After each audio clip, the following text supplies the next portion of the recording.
This segment is sponsored by GS1 US. A new survey from GS1 US shows that shoppers are growing more concerned about the safety of the food on grocery store shelves.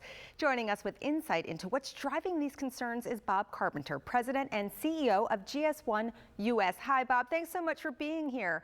Tell us what the main reasons are that food products are being recalled and how technology helps identify and remove them faster.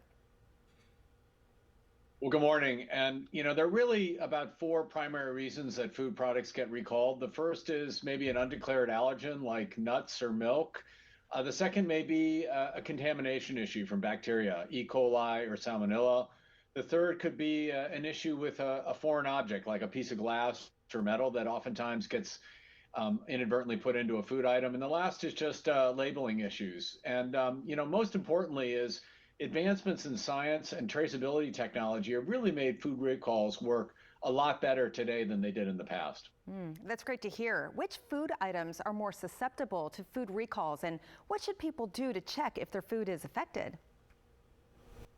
Sure. While any product may be susceptible to a recall, typically we see recalls happen at what we would call the perimeter of the store. So leafy greens or cut vegetables or produce or cheese or eggs, these kind of things are more susceptible to food recalls. And when recall does occur, it's typically identified through the 12-digit number and the UPC barcode. And consumers can use that number to look up and determine if the product that's in their home is susceptible to that recall and should be thrown away or is safe to use with their family. And what did the study reveal about how consumers feel and act when they hear about a food recall?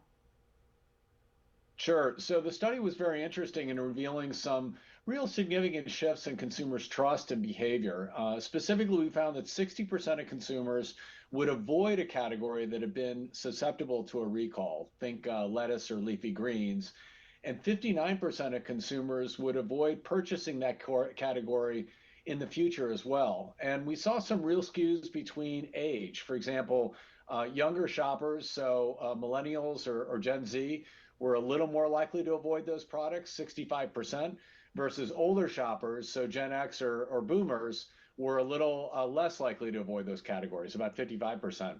I think most importantly, too, we found that 57% of shoppers would throw out or discard a product even if they lived in a state that was outside of the recall that was affected. So this is just a great example of food waste sometimes that's happening just because consumers are afraid or unaware of the range of the recall. Yeah, that makes sense. Why should consumers view recalls as a sign of progress in food safety? And what else is being done to keep the public safe?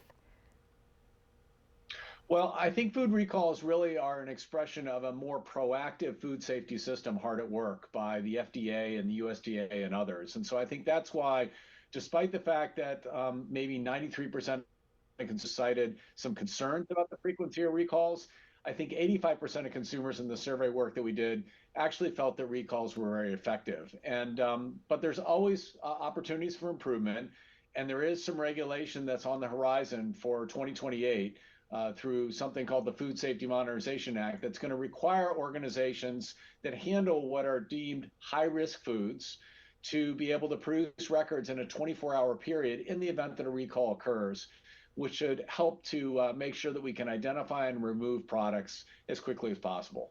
Again, for more information, you could head to gs1us.org/food recall.